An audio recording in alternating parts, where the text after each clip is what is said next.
I'm very, very happy. Every morning I get up, come to work.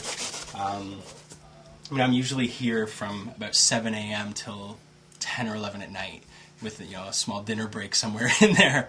But it's because I love it, right? I'm always thinking about mascots. I'm never turned off from it.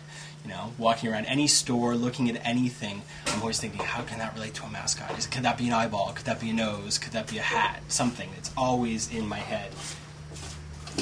It's weird.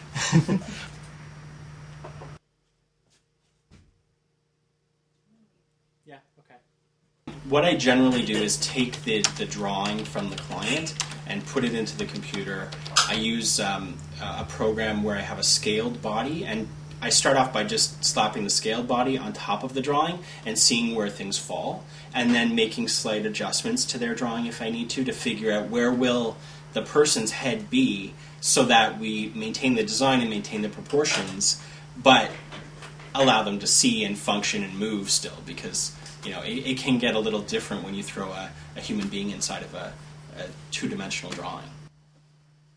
So one of the things that a lot of clients don't always realize is that every single component for the mascot needs to be built. So there's not like a store that we go to buy the eyeballs or to buy the features. Every single thing is something we have to come up with a way to build.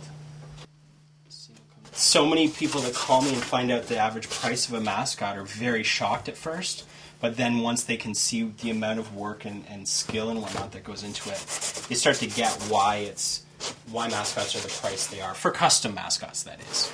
Factory-made ones are, a lot cheaper, but definitely not nearly as close in quality.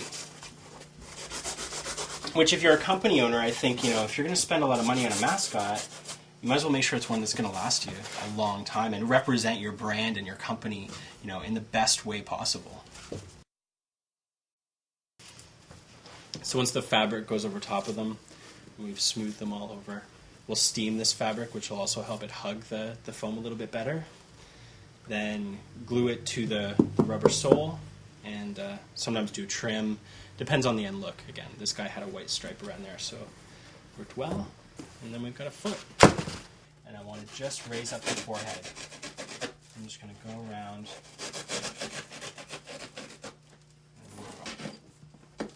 My parents were so understanding growing up.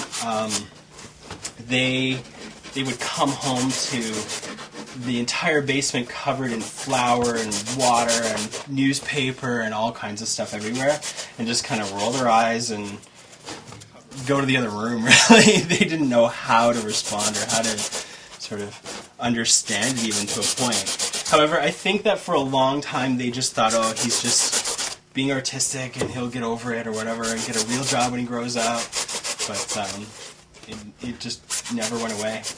So now they're starting to get it and understanding that you can actually make a living off of what used to be a huge mess in their basement.